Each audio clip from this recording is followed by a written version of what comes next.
It's time for Reason. Don't do drugs or don't smoke because it's really, really bad for you, but we're going to raise taxes on cigarettes in the state, so that way when you go to school this year, you're going to get brand new books because we are going to use the tax money on cigarette sales. Now, I'm not against smoking. I don't care, but the hypocrisy in the government drives me nuts. They're giving us mixed signals. This is the Voice of Reason with Andy Hoosier. Then I'll get on my knees and pray. We don't get fooled again. Don't get fooled again. Oh, yeah, welcome into the Voice of Reason, hailing from the center of the nation, literally. Broadcasting from Wichita, Kansas, right here on the Big Talker KQAM, broadcasting all across the Mid-America Network and the entire Mid-America region, along with KGPT TV, channel 2610. Good morning. Welcome aboard. It's great to have you along today on a Wednesday. It is a pre-government shutdown Wednesday. Yeah. How about that? As of tomorrow being the last day that the budget was officially extended for, which means by Friday morning, unless they actually come up with a budget deal and or an immigration deal, we may see another government shutdown. Absolute travesty. I don't know how we're ever going to survive. I don't know if we'll be able to wake up the next morning. We may not be able to enjoy the weekend because the weekend may be full of shenanigans and horrible, horrible things if we end up shutting down the government again the second time in 3 weeks. Welcome into the Voice of Reason. I am Andy Hoosier. It's an honor to have you along today on a Wednesday. 316-721-8255. 316-721-TALK. If you want to join into the program, we are all over social media. The Facebook Live feed is broadcasting right now. Like it and share it. Like it and share it. Please do. We actually saw a boost a little bit in the numbers as a few individuals did share the feed yesterday, and we actually got some decent numbers on there. I still believe that, and a few other hosts had the same problem when they try and do the Facebook Lives, is the algorithm or whatever try and silence conservative messages floating around social media and on Facebook. So if you're on it and you're following it and you're watching it, just like it. Just click the little like button or share it onto your own page. We really appreciate that, and we can broadcast all over the place, and that way we can get the message out in across the entire Mid-America region. Lots to get to today. I do have to say that those of you that got to go to the concert last night, well done, my friends. I loved it. Here's the thing, though. I was a little bummed. I mean, we had the seats up in the seats. The whole floor of everybody there did not get to jump in the mosh pit. That kind of like takes away a little bit, just a little bit from the actual experience of the show. Because you don't actually get to jump into the big crowd of the pushing and the shoving and the jumping and the doing the crazy stuff. So other than missing that, it was fantastic, and hopefully you got to enjoy it as well. I got some more tickets that we'll give away throughout the show the next couple of days for another event coming up this weekend, and stay tuned in for more information on that. And we'll get you registered as well for the ultimate Valentine's Day giveaway, brought to you by KQAM and Autotex. We'll do that a little bit later as well and get you registered for that one. But government shutdown coming up in a couple days. I want to hear from you on this. Do you think that we may shut down again? Here's what I love, and you have to admit it, whether you like Donald Trump or whether you do not like Donald Trump, the fact that he is taking it to the Democrats is absolutely fantastic. The last government shutdown, the Democrats, for no reason whatsoever, refused to accept an extension of the budget until we did an immigration reform. We didn't do it. We shut down the government for 3 days, 2 of the days over the weekend, but it was still a terrible, terrible thing, remember? Yeah. Oh. It was a travesty. I don't know how we actually survived it. We actually shut down for 3 days, and 2 of the 3 days actually being during the weekend. So we shut down, and we were talking about immigration reform. The Democrats finally came to the realization that they were losing, that we were able to brand it as the hashtag Schumer shutdown. So they ended up backing off and saying, fine, okay, you know what? We'll accept the 2-week budget, but we better have an immigration reform within those 2 weeks, right? We better do it. And because of that, we started working on an immigration reform bill. And then it got crafted to the way that Democrats do not like it. The House bill, if you remember, and we had Congressman Ron Estes from the 4th congressional seat here in Kansas on the show talking about the House bill that was pretty much exactly what we wanted. It gave us a way to repeal the lottery visa. It gave us the opportunity to repeal the immigration, the chain migration for families, extended families to come into the country with the relatives. It gave us the opportunity to fund the wall properly. And then what we compromised on, which was their big deal, was DACA, if you remember. And we allowed the DACA recipients to stay in the country for 12 years before they become a naturalized citizen, or they could have the opportunity to become a naturalized citizen themselves if they chose to do so and they went through the process.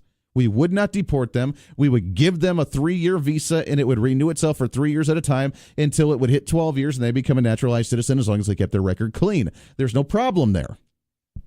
They realized, the Democrats they realized that this is a very bad bill for them, because if they go along with this, then Donald Trump gets the credit for saving immigration and for saving these DACA recipients, not the Democrats, the way that they had hoped for. So now they're upset. So what have they done? They've pulled that requirement for the budget and said, we don't want to talk about immigration anymore. They're losing. When was the last time that you've heard a Democrat actually admit that they've lost?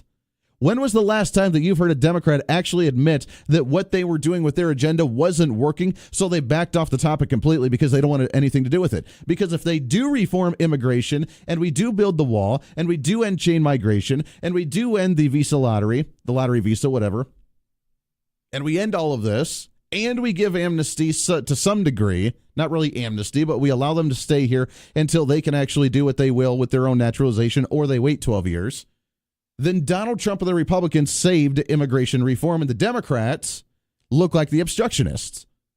So now what are they doing? They're coming up to the end of the budget tomorrow, and they're saying, well, immigration's not our stipulation anymore. We just want to get a budget done. So if you shut down the government, then it's going to be all the Republicans' fault. They're trying to turn it back on us again because they've lost. They don't know what to do. They're panicky. They're desperate. They don't know what's going on. So they're trying to blame Donald Trump and the Republicans for wanting to maintain and hang on to immigration. And Donald Trump, being the adult in trying to take care at the playground of all the crazy little children that are the Democrats in the establishment, he's like, you made this an issue. You made this an issue. You shut down the government last time because you refused to compromise and negotiate on immigration. You're not backing off the topic. You wanted the issue. You wanted the topic. Let's address it. And you're going to compromise with us to make a bill happen. Even though they're saying, now we don't want anything to do with immigration. We're backing off. We just want to get a budget done. And that way we look like we're the happy-go-lucky. Let's work to get along to be able to move forward without an evil government shutdown. They're trying. They're desperate to try and make Donald Trump look like the bad guy here, when in fact Donald Trump's holding them to their own standard here, saying, wait a second, you shut it down last time for immigration that had nothing to do with the budget. Fine, let's address immigration. We're not going to get off this until you actually address it, because we're going to win, because we're going to get what we want. Yeah, we'll compromise with you a little bit. We won't kick everybody out and deport them all because, you know what? We're not heartless. Yeah, that's what Donald Trump, that's not me. But we're going to deal with this. We're going to do the reform that we need to, and then we're going to be able to extend the budget. Get on board and let's actually get this done. And I'm okay with a government shutdown. What was the headline now everybody's panicky about? I'd love to see a shutdown. Obviously not going out of its way to try and make a shutdown happen, but if it shuts down, oh, well, I know that was a terrible thing, right? The government shutting down, it was a horrible thing to actually make happen. I don't know what will we ever do with the government actually being shut down. Holding them to their own standard. They shut it down last time for a non-budgetary issue. Now we're going to hold them to it until they actually address it. They can't back off. They can't fade away. They can't pretend like it never happened. They can't say that now it's our fault. We're going to hold them to it, drive it, make them be punished for the childlike, immature Democrats that they are. I love it. This is probably the best thing that could have happened. Way to drive it into them. Way to make them feel the pain that they have brought onto themselves. No one has ever done this to the progressives before. No one. They don't know what to do. Usually when they try and use their own nice little tactics like this, the Republicans cower. They back off. They apologize. They negotiate. They give the Democrats whatever they want to. They give them everything. And the Republicans have been spineless. Donald Trump says, no, you're not backing off immigration now. You caused the issue. Now we're going to address it. Let's make this happen. This is our prime perfect opportunity. And the Republicans, you better get on board. I know we still have a lot of never Trumpers. I talk to them all the time that are conservative, quote unquote, that despise Donald Trump. Get on board. The Republican Party itself needs the support right now more than ever. Call your elected officials, call your senators, call your congressmen and women. Tell them to support this idea. And if we shut down for a few more days, fine. Who cares? Name one thing that's actually going to be bad if a government shutdown happens. We talk about it over and every time that this comes up as a quote unquote threat, we go over what actually gets shut down. And it's nothing dangerous. It's nothing bad. People get furloughed. They still go to work. They don't get paid at that time, but they get paid the next time the government opens, and they get paid for everything they've done. Oh, well. All the emergency responders are still there. All of the national defense and military are still there. Everybody's working that needs to be working. Everybody gets paid that needs to get paid. Everything gets taken care of that needs to be taken care of. And the non-essential personnel that gets in a nice little couple vacation days, so what? That kind of means that we don't need them in the first place, doesn't it? Just saying. It's kind of nice. It feels good. The fact that we're in complete domination of the situation in the entire dialogue and the discussion. We are in control of the conversation. This has never happened before in a really long time. And every time the Democrats try their old tricks to try and catch up the Republicans and make us look bad, Donald Trump's like, shut down the government. I don't care. Got some calls on the line. We'll get to you as soon as we come back here. Got to take a break. This is The Voice of Reason. It's a great Wednesday. Let's make it happen today. Stay here. This is the Voice of Reason with Andy Hoosier.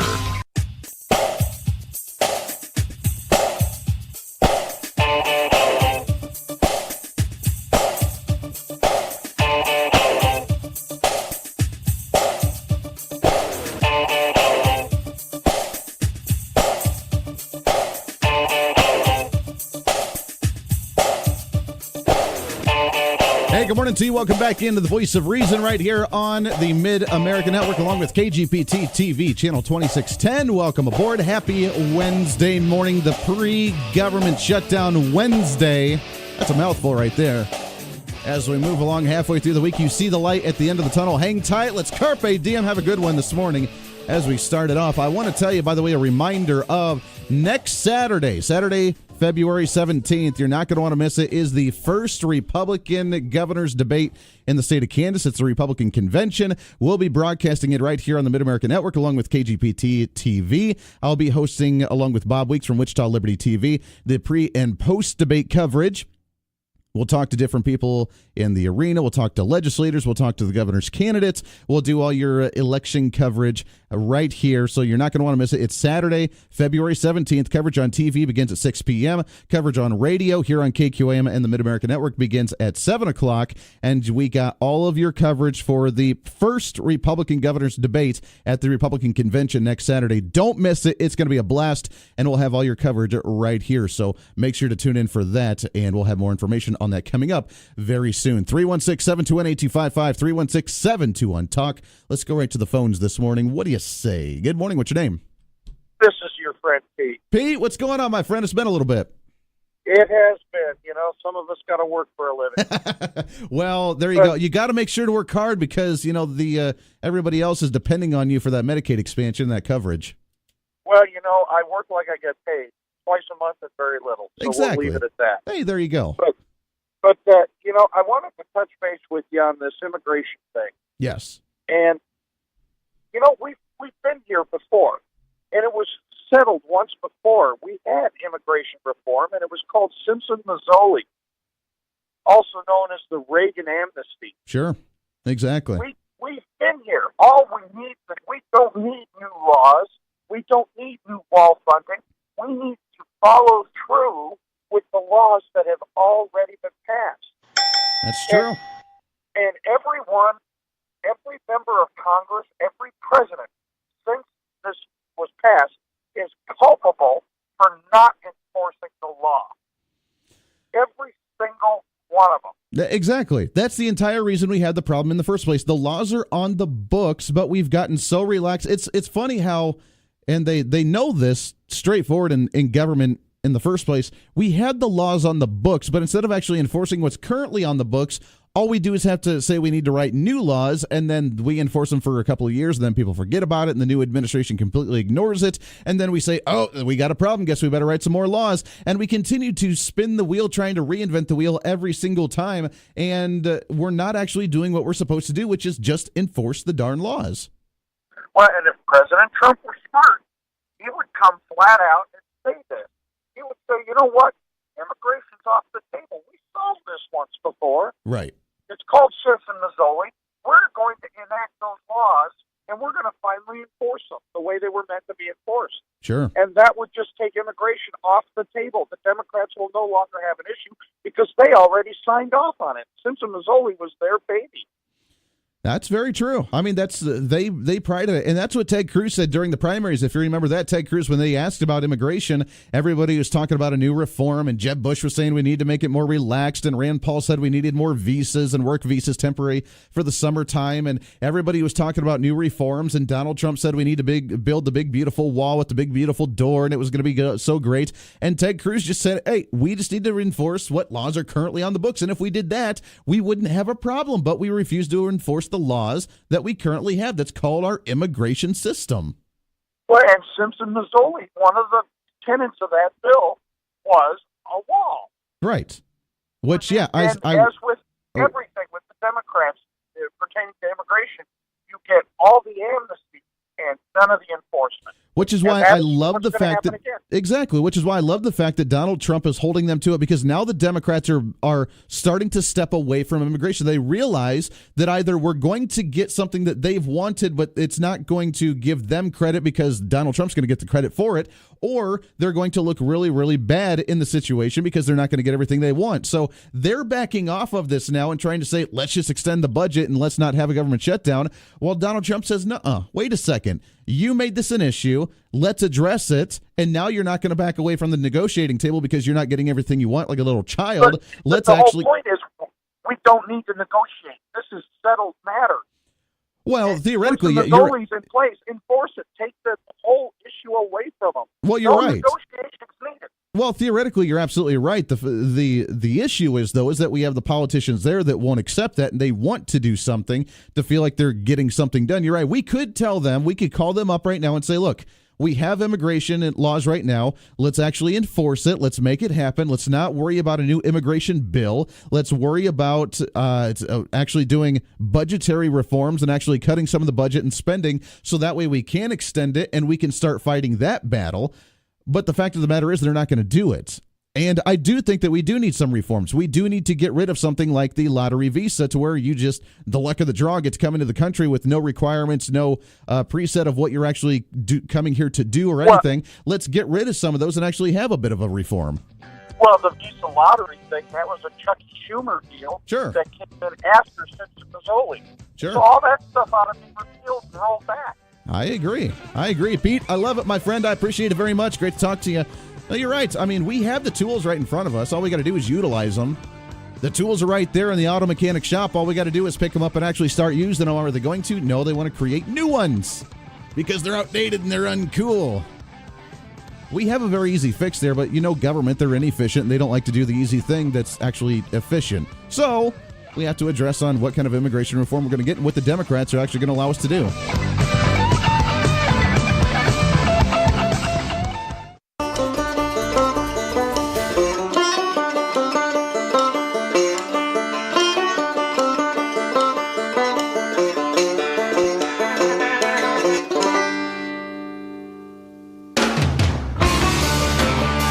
For entertaining radio. This is your fault, too, man. I keep missing Rush Limbaugh's morning update every morning because I'm listening to your show.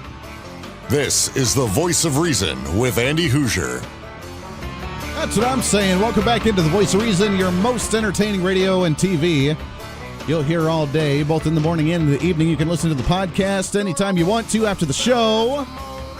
You can check out the Facebook Live feed anytime during the day to your liking. Also, you can see the rerun on KGPT TV in the Wichita area, channel 2610, Every evening from 6 to 9 at night is the replay of the show. That way you have the opportunity to get the information that you want at any time that you would like to. 316-721-8255, 316-721-TALK. If you want to join in, it's great to have you along today on a Wednesday morning. And with that, let's go right to the phones this morning, shall we? Good morning. What's your name?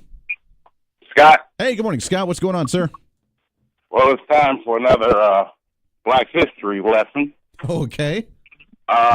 One of the things that's kind of a myth, a lot of times that they speak of Black History Month, they try to start the black presence in the Americas with slavery, and in actuality, the black presence in the Americas came during the time of King Mansa Musa, who traded with Native Americans in the Central American area.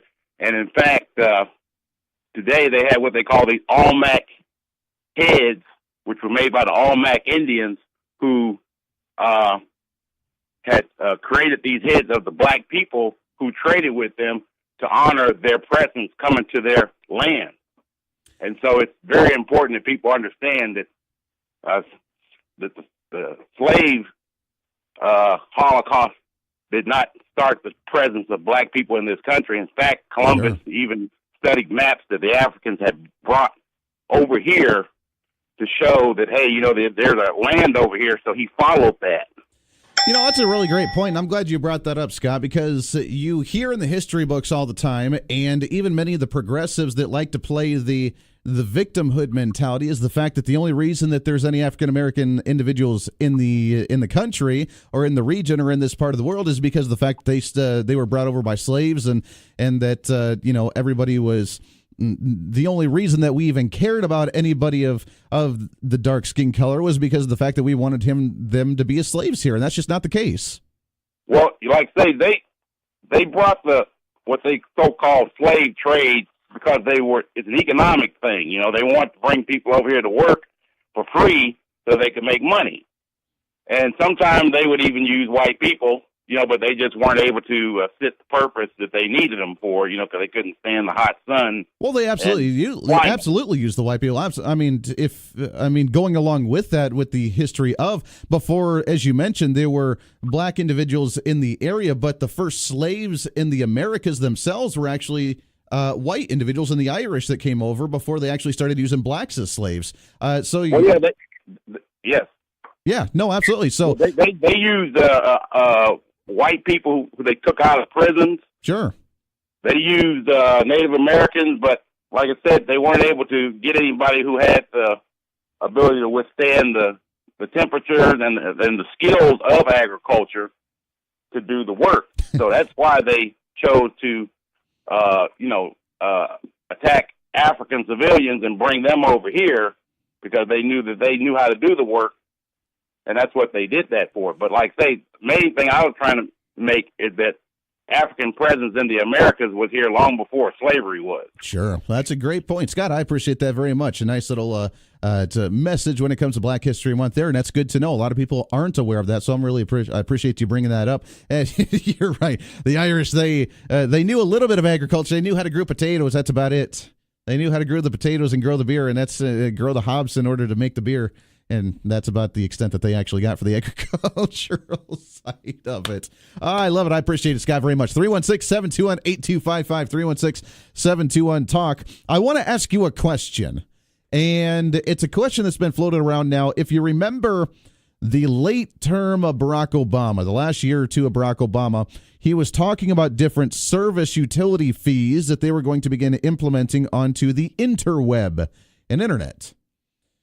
And they wanted to really tax it like they do any other type of utility. And the question I have for you is, do you believe that the internet is actually a utility? Is it a utility that should be managed, regulated, and subsidized by your local governments or state governments or even federal government the way that every other utility is, with sewage and with water and with electricity and with natural gas? Is it a utility, or is it a service provided by private companies in order for you to have the ability to get online? And I want to ask you that because an interesting bill and an interesting conversation popped up when it came to the Topeka Capital Journal with the legislative session here in Kansas. And if you're not in Kansas, this may have already happened to you down in Oklahoma or Texas or New Mexico, Colorado or Nebraska, wherever you may be listening. And I'd love to hear from you if you have experienced this in your states, or maybe it's going to be coming to you soon. But Kansas House bill imposes a fee on internet companies to boost rural broadband services. And the reason that they want to do this is because they want to begin subsidizing the cost of providing internet service to rural communities at a cheaper rate in order for farmers, in order for the smaller communities, in order for the towns out in the middle of nowhere to be able to have access to internet and have it affordably. Which I would think in a private market, now this is me talking crazy wacko like conservative capitalist private sector enterprise, that if it was going to be a commodity in the private sector, then the businesses that actually offer broadband high-speed internet, they'd be providing that service in order to try and obtain new customers. They wouldn't need it to be subsidized. That's called crony capitalism, unless it's actually considered as a utility. And here's what it has to say. Kansas companies worked to pull the plug on Monday this week on legislation mandating internet service providers, as well as internet content providers such as Netflix and different pornographic websites or online newspapers, to pay into state funds to subsidize the expansion of broadband in rural areas of the state. I do find it ironic that they're looking to pornographic websites to be able to pay into subsidize for the usage and to be able to expand rural broadband internet. Kind of ironic there. The sponsor was Representative Tom Sloan, a Lawrence Republican. It was designed to improve access to reliable, speedy internet service in all but the most densely populated counties in Kansas. Poor connectivity to the internet undermines operation of businesses, filing of government documents, school research projects, viewing of entertainment, and other day-to-day activities, according to them. Under House Bill 2563, under review by the House Energy, Utilities, and Telecommunication Committee, broadband internet service and content companies would contribute to the Kansas Universal Service Fund. The Kansas Universal Service Fund. To me, this is nothing more than crony capitalism trying to tap into another opportunity to tap into another industry, a private market. This is how the private industry should work. A private business who offers internet wants to get into a new market because there are people there that do not have access to their product. Therefore, they're going to invest the money in order to make the broadband internet available to them at a decent price, the same price as everywhere else in the state or in the community or in the country or wherever else they're selling it to.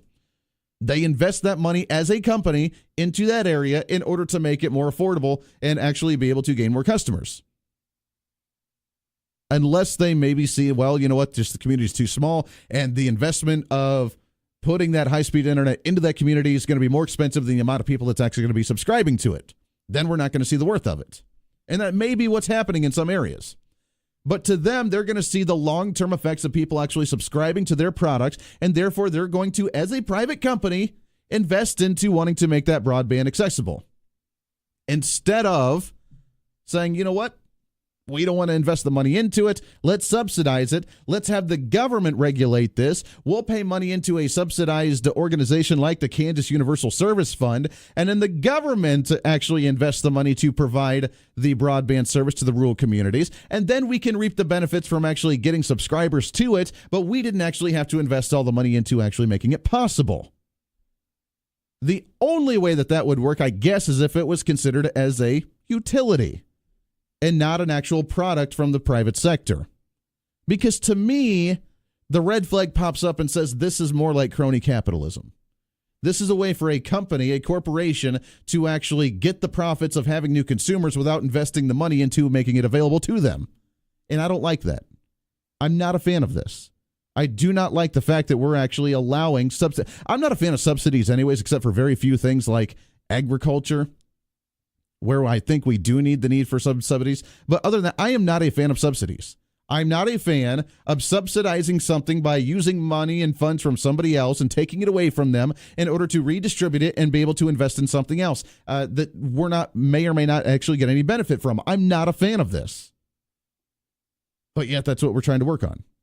Trying to make companies pay into this into this Kansas Universal Service Fund in order to provide internet for rural communities. If the businesses wanted the consumers, which they're always looking to grow, they're always looking to expand. If you work in a business, you know that every year that your projections need to be a little bit higher. Each and every year you need to be growing, because if you don't grow, then you're actually shrinking. Then you're actually falling behind. So as a business, you're always looking to grow. And the only way you're going to grow is be able to relate and actually reach out to new consumers all the time, which means that you would want to invest in communities that don't have opportunities to access your product right now.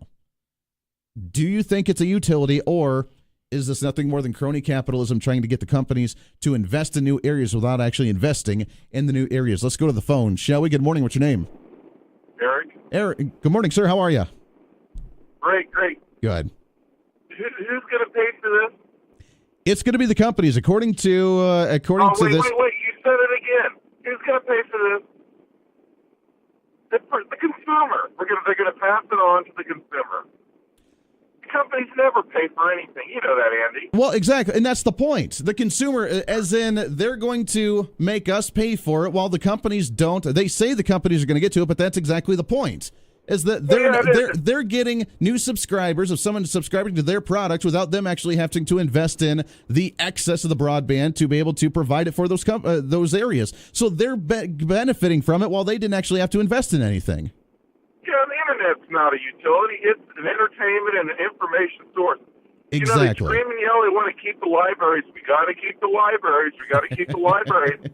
I can find anything on the internet that I can find at the library or vice versa. These small towns have so many benefits for employees and anything like that. They pay $2 or $3 less an hour. Mm-hmm. There's so many benefits. We don't need to give them more. And I live out in the country, and I get pixious. I spend $150 a month for internet. I agree. Hey, Eric, hang on the line here. I appreciate it. Got to take a break here. Don't go anywhere. But you're absolutely right. This is not a utility. This is a product that they're trying to provide. One more break, wrapping up hour number one. Market information, Mid-America Ag Network, a very positive day on Tuesday for corn.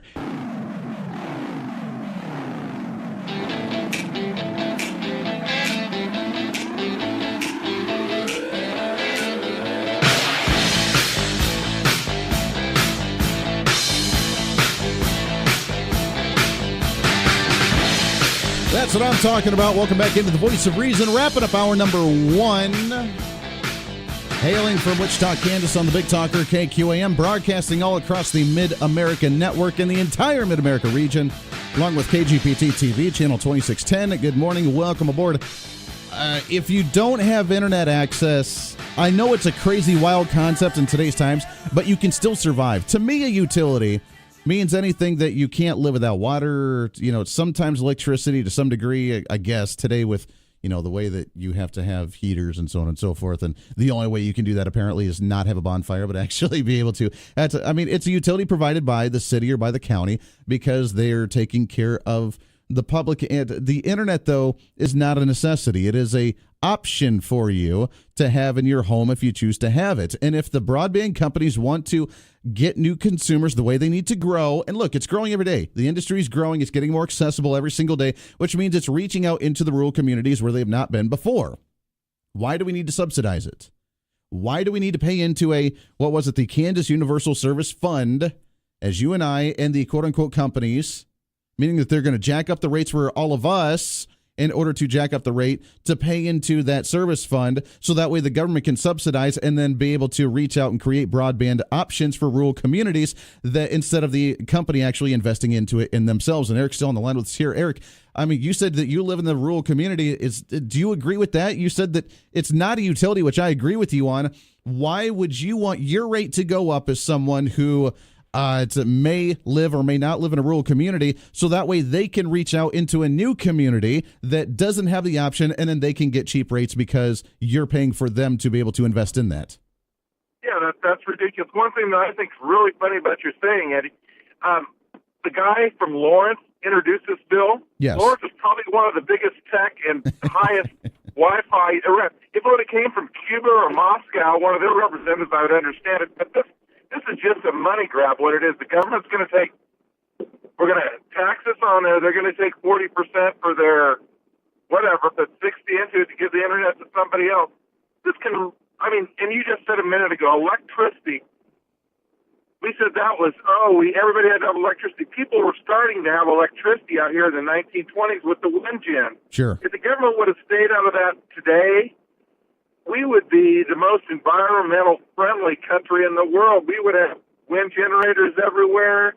Solar would have developed probably 40 years ago. Mm-hmm. All these LED lights would have been here because we had to save energy then. But now we had to run how many millions of dollars of copper everywhere around this country, and all the generators, nuclear thing, everything like that. And you know that I'm for all that, but we could have done it a whole different way if the government just stays out of our way. Oh, you're right. If the private sector does this thing, look, the private sector is what creates industry all the time. Eric, I appreciate it very much. I want to sneak another call in here, but the private sector makes things more efficient. The private sector invents new technology. The private sector, not the government, actually allows things to be accessible and consumer friendly because they know the market itself, the invisible hand of Adam Smith, the invisible hand understands exactly as a product, if a business wants to grow and actually make it accessible, what's a good price and what's the good technology and what's the good quality that the most amount of consumers can purchase in society. And that's the way we need to look at it. Farmers have had this down for a long time. As you mentioned, the windmills, it's not a new environmental green thing to look environmentally friendly because you got a windmill. It was the fact that that's how the farmers got enough electricity and enough power to generate what they needed to do on the farm.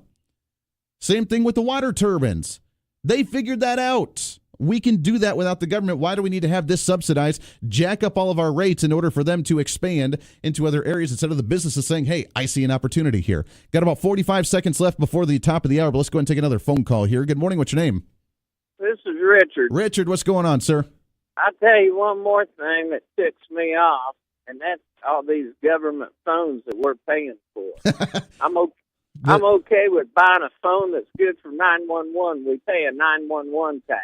Anybody that's got a phone, but why should we be paying for minutes for people that's got a nicer phone than I do? You mean like the Obama phones? Yeah, the Obama phone. You know what? Get one, Andy. Yeah, exactly. I should probably get one of those. It's pretty nice. You know, you're right. I mean, many individuals still have it. I would love it if I didn't have I needed one for work with the email and everything. I would love to go back to a good old flip phone to where it was a pain in the butt to actually text. You didn't know who was calling. You just opened it up and you actually just did the thing, and that was it. And that's all you needed it for emergencies and to talk on the phone briefly.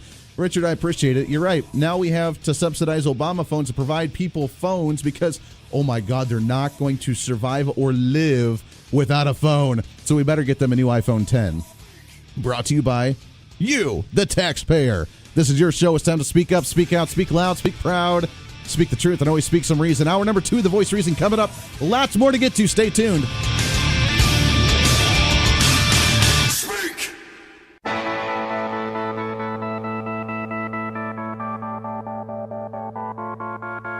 It's time for Reason. Don't do drugs or don't smoke because it's really, really bad for you. But we're going to raise taxes on cigarettes in the state. So that way, when you go to school this year, you're going to get brand new books because we are going to use the tax money on cigarette sales. Now, I'm not against smoking.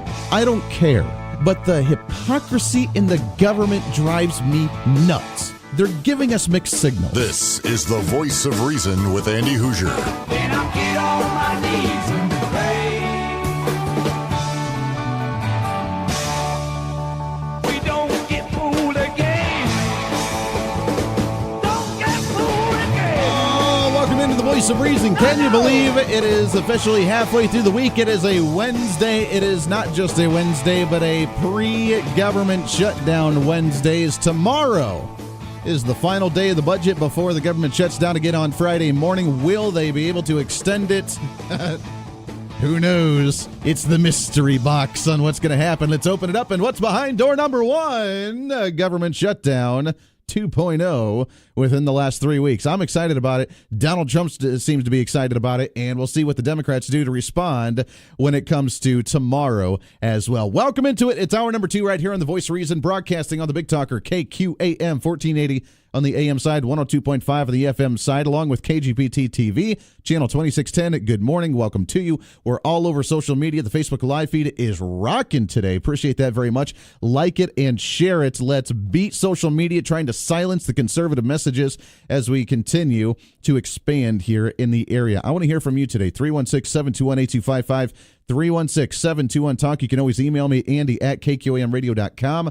You can shoot me a message all over social media, Twitter at Hoosier Reason, and then, of course, the Facebook live feed, the Facebook pages. You can send me a personal message, whatever you want to do. It's open lines to you anywhere and anyhow you'd like to do so. Finishing up our conversation for now from hour number one, and if you missed it, let me give you a quick recap. State legislature, one of the latest bills that they're discussing in the House was to use internet companies in order to boost the rural broadband services. Now, I remember during the the special election that happened for the 4th Congressional District last April, during the election of Ron Estes and James Thompson, and one of the questions that was brought to James Thompson, the Democratic candidate, was asked, what are you going to do with agriculture? What are you going to do with farmers? What are you going to do with education? What are you going to do with some of these issues? And his response was not, we're going to get rid of regulation in order to allow farmers to do their own thing. We're going to try and get the economy back up for agricultural commodity prices back up. We're going to focus on the farmers to allow them to do their jobs. We're going to try and find ways to get them more revenue. It was, no. We need to allow high broadband and high-speed internet to go into the rural community so that way they can actually do their job with the internet. That was the argument, and that's been the big push for a long time. When we talk about education, we've heard many individuals say that not only are we suffering because, well, we've cut so much money from the education system.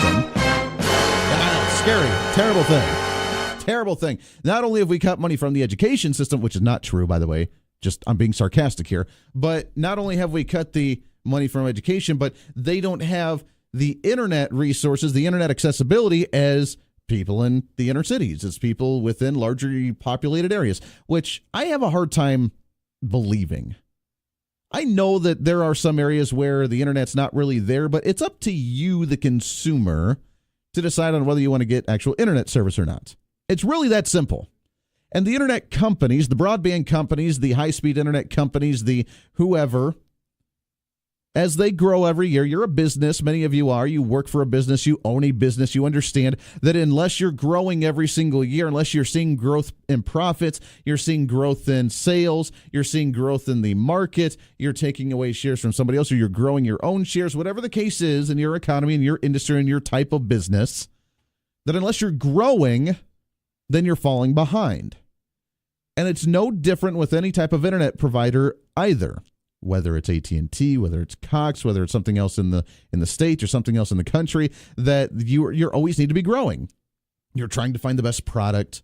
You're trying to find the best service. You're trying to find the best price. You're trying to get more people to buy onto your product. And it's the ongoing game that is the private market, which means that eventually everybody within the largely populated areas will have some type of internet service, which most everybody does anyways, which means that either you can continue to bicker about who's going to buy it and you're going to continue to share the consumers within one market because they're going to keep transferring back and forth depending on what sale you have, or you're going to expand and you're going to grow outwards and you're going to find new markets to be able to be in, to be able to provide your product to those consumers, which means it's you, the internet provider, investing in that money to send that broadband to a rural community. And eventually, it's going to happen. Eventually, it's going to be no blackout spots, no shady spots, nowhere in the entire nation. You can go anywhere. You can go in the mountains. You can go in the middle of a cornfield. You can go in the middle of whatever. You can go somewhere and you'll always have service, high broadband internet service without any type of complications. It's going to happen one day. Because eventually there's going to be towers all over the place. There's going to be the wires all over the place. But it's not going to be because of the government. And the state legislature right now, working with the Kansas Universal Service Fund, wants different internet companies to boost and pay into the Kansas Universal Service Fund in order to subsidize high-speed broadband internet into rural communities. Because we need it for the children. Because we need it for the libraries. Because we need it for the farmers and the agriculture. Because we really, really need it. So instead of allowing the private sector to grow there naturally and making it affordable for the consumers in those rural communities. We want to subsidize it through government programs. Now, this is being reversed, by the way, at the federal level. If you want to relate it to something, this has been going on at the federal level for a while under Barack Obama's FCC. Now they're beginning to repeal it. And Ajit Pai, as you know, is the chair of the FCC from Kansas, beginning to repeal some of the Obama-era regulations. And this is something that's been going on at the federal level. Now, all of a sudden, we feel like it's a good idea to do it at the state level. Why? I don't know, because we're reversing what's happening badly in a good way. We're reversing bad policies at the federal level. Now we're trying to implement them at the state level. It doesn't make any sense to me, but welcome to the progressives running our state right now. Regulators are telling 9 companies, this, by the way, happened just about 5 days ago, according to the Washington Post, dated February 3rd. Of last year. So this happened a little bit ago, but this was the beginning of the Trump administration. Regulators are telling 9 companies they won't be allowed to participate in a federal program meant to help them provide affordable internet access to low-income consumers. FCC Chairman Ajit Pai talked about the undercuts of the company's ability to provide low-cost internet access to poorer Americans. We don't have any spin on here, do we? The program, known as Lifeline, provides registered households with a $9.25 a month credit, which could then be used to buy internet service for these individuals. As many as 13 million Americans may be eligible for Lifeline that do not have broadband service at their home. According to the FCC, roughly 900 service providers participate in the Lifeline program. I'm concerned about the children that we serve, according to the head of Lifeline. We partner with school districts, 41 states and the District of Columbia. We provide educational broadband so that poor kids can do their homework. It's all about the kids. It's all about the libraries. It's all about the agriculture. It's what you heard the progressives in the state talk about. We need high broadband internet to rule those communities. And I agree, we do. But why does it need to be through the government? And the only reason it would be even questionable to go through the government is if you see internet as a utility, something that you cannot live without, something that you just have to have without any question, or you will die without it, like water. Okay, apparently we're not allowed to have our own well in the city limits to be able to drill for our own water. No, you got to be on city water. It's a utility provided by the local community. I'm not personally a fan of that. I like to be able to have my well, but I digress. Because I want it to be privatized. Because I don't like subsidies. Because I don't like the government. Remember, there's always strings attached. If you have the government involved in any type of industry, whether it's a subsidy for a utility, whether it's a subsidy for a research project through a university, whether it's subsidies through giving money to the Medicaid expansion for health care, no matter when the government gives you money, there are strings attached to it because they have control over you. Now imagine the state wanting to make the internet really a utility, go through this Kansas Universal Service Fund, make companies, which means they're going to jack up their prices for you that's already paying into it in order to provide their funds into the government subsidy, in order for the government to provide broadband internet so they gain the profits from it without actually having to invest in it. It's called crony capitalism. It's called the businesses getting the benefit from the expansion without actually having to invest any of their own money into it because they just raised your rates on it. If you watch your cell phone bill, you watch your phone bill, if you have a landline at home, which I don't know anybody that does anymore, but if you have a landline at home or you have your cell phone, look at there and you see the universal utility service on there. It's like $2-3. Your utility service fee. That's what you would have on your internet now, jacking up the price. That's what Barack Obama was trying to do nationally. But when the government controls it as a utility, guess what happens? Oh, yeah, they get to regulate what's actually on the utility. They get to regulate what websites are accessible. When you do a Google search, they get to regulate what's actually there. This is where they start blending and start getting to make that gray area on what's okay and not okay to view it on the internet. Because if they're providing the internet service as a utility, then the utility could be really, really bad.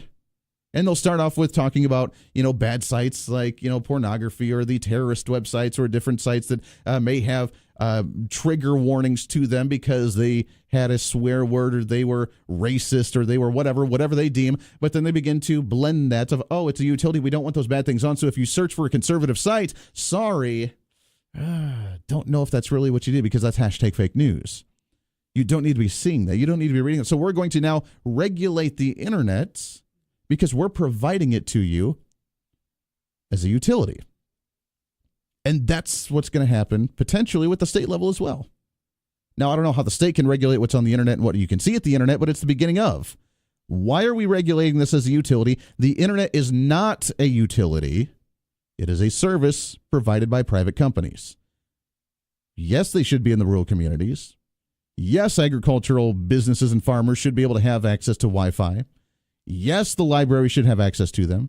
Yes, the school district should have access to them. Yes, the private home should have access to them, but it should be up to the private company to say, you know what, there's a whole new market there that I have not been able to tap into, and I'm looking to grow my business. I'm going to invest the resources to make that available to them, and then I can provide them the service. Not, hey, it's the government. Let's make the government do it for us, because then the government gets their greedy little hands in it.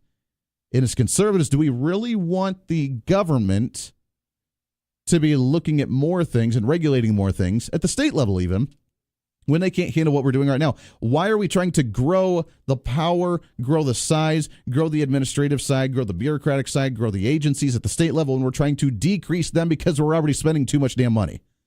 That's the question I have. 316-721-8255. If you disagree with me, you think that it is a utility, everybody needs it like that, the government should be regulating it, and it's ought to be hunky-dory if they just provide it like they should with health care, like they should with more government education requirements and standards and regulations. I don't know. If you like that idea, then give me a call, and I'd love to hear your point on this. But I don't see the internet as a utility. We're already beginning to reverse the different internet regulations at the federal level. I don't know why we'd want to increase them at the state level. But that's just my humble opinion. 20 minutes past the hour. It is that time, ladies and gentlemen. We did this yesterday. Okay, here we go, people. Oh, that's what I'm talking about. Now at 721-8255 for your ultimate Valentine's on KQAM. Oh, that's what we do. It's the ultimate Valentine's Day gift brought to you by KQAM and Auto Tech. It's the $75 package. You get a free oil change. You get the windshield wiper blade replacement. You get the wash and vacuum of your vehicle inside and out. You get a box of chocolates and a rose for that significant other. We're going to do this now through next Tuesday. We'll get one person registered a day, and today is that time right now. 721-8255-721-TALK. We'll take the first caller on the lines. We'll get you registered for the ultimate Valentine's Day giveaway brought to you by KQAM and Auto Tech. This is the Voice of Reason. Stay here. This is the Voice of Reason with Andy Hoosier.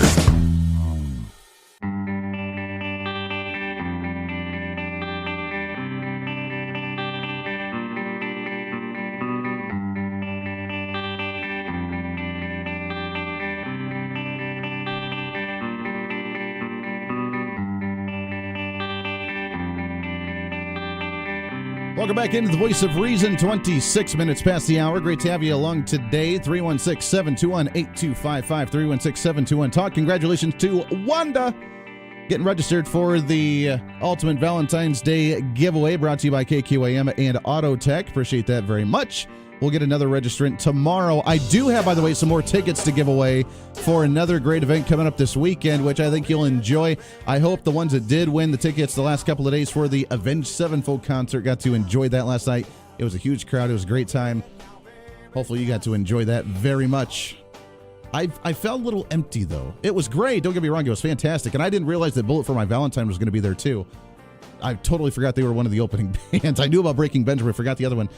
I just felt a little empty because I'm the activist. I'm the go-getter. I'm the doer. I'm the one that has to be involved in it, and just didn't get to jump in the mosh pit. We were up in the crowd and having a good time in the seats, and just didn't get to jump in there.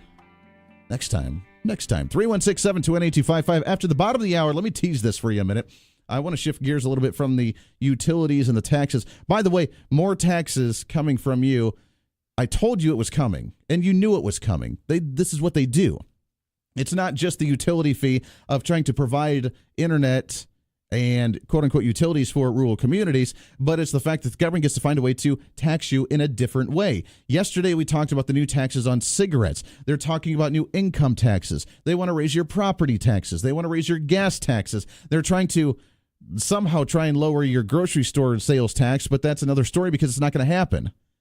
Now they're trying to raise your taxes on your utilities for your internet and interweb searching because they want more of your tax money to provide it to rural communities, which means they're going to invest in projects and spend a lot more money. And then they're going to say that it came in way over budget. And they're going to say, well, we're going to have to either raise your utility rates, quote unquote, by putting a higher sales tax or a higher utility tax onto your internet usage, or they're going to raise your taxes elsewhere so that way they can compensate for it because it's all been subsidized. So it's very interesting. But we're trying to talk about finding ways to consolidate the state government, trying to find ways to limit the government on what they do, maybe try and get rid of different administrations or different departments and agencies, maybe consolidate a few of them and blend them into one, or maybe just get rid of some altogether, trying to find ways to cut some funding in other places, which is very hard to do, by the way, because as we mentioned before, out of the, 120 different agencies that we have in the state, really a handful of them make up 90% of the entire budget that have to do with human services and education, and a little bit in transportation too. And that's really those three categories with a few of those agencies that consume 95% of the budget. The rest of them have to grovel between the rest. And then we wonder why they don't have money. They say that we don't have enough money. We need to raise taxes, yada, yada, you know the whole story. But a new interesting concept came up, and Chris Kobach, Secretary of State, and for the large counties in the state of Kansas are fighting a bill designed to shift a budget authority for elections to the county commissions in the state of Kansas. And it's an interesting concept, trying to get rid of some authority at the state level, bring it down to the local level in the counties. The question is, could it be feasible? And how efficient could that be? If we're going to send the budget, instead of actually saying, you know what, all the elections are going to be funded by the state, and therefore all the different voting precincts, all the voting machines, all the voting volunteers that work at the precincts, all the ballots, everything that's going to be happening, instead of it all being funded unified within the state level, we're going to break it down now into the counties. And the Secretary of State, Chris Kobach, along with the four major counties, including Sedgwick County here, are fighting this because they don't want that responsibility. They don't like that idea. But some are saying it's a way to begin downsizing the state government. So I want to open up lines to you, get your thoughts on this. Kind of an interesting concept. I can see the pros and cons both ways. So we'll lay that out when we come back and get your thoughts on this. It's the Voice of Reason. It's a Wednesday, halfway through the week, the pre-government shutdown Wednesday. Let's make it happen and make it a good one today, shall we?